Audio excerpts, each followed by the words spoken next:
FORA.tv. The world is thinking.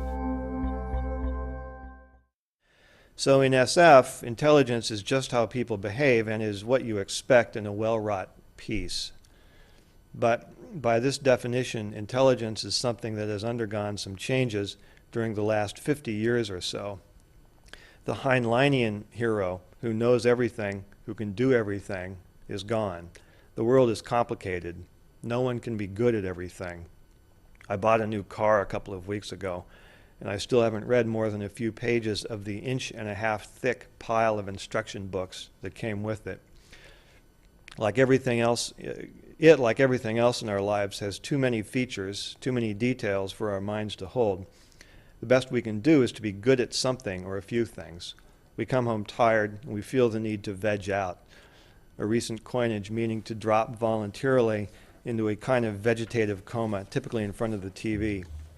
I should know, in my family I am infamous for my lowbrow tastes in entertainment, my sluggishness to attend art films and theatrical productions. It's a miracle, actually, that Gresham College was able to get me over here right in the middle of the NBA playoffs. But many people, after they have vegged out long enough to recharge their batteries, derive fun and profound satisfaction from geeking out on whatever topic is of particular interest to them.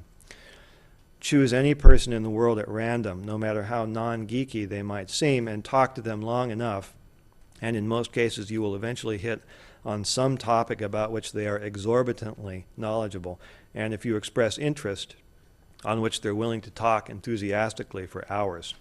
You have found their inner geek. Sometimes the inner geek may be hidden very deeply indeed.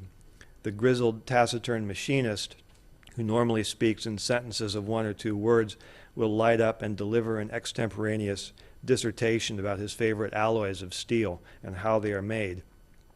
The forklift operator at Walmart will turn out to be a Civil War reenactor who can recite the full history of the Battle of Shiloh down to the level of individual squads and soldiers. This is how knowledge works today, and it's how it's going to work in the future. No more Heinleinian polymaths. Instead, a web of geeks, each of whom knows a lot about something. 20 years ago, we called them nerds, and we despised them. We didn't like the power that they seemed to have over the rest of us, and we identified them as something different from normal society. Now we call them geeks, and we like them just fine because they are us. Nerds were limited to math and science and computers. Geeks also do those kinds of things, which isn't saying much because everyone works with computers all the time now. But geeks can also be experts on welding or Civil War battles or fine cabinet making. Everyone gets now that this is how society is going to work, and as long as geeks bathe frequently enough and don't commit the faux pas of geeking out at the wrong time, in the wrong company, it's okay.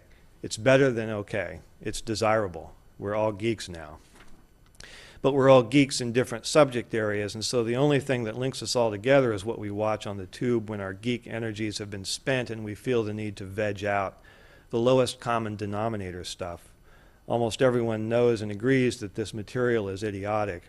It doesn't reflect the way the world actually works because it doesn't contain as many geeks as the real world that we all inhabit.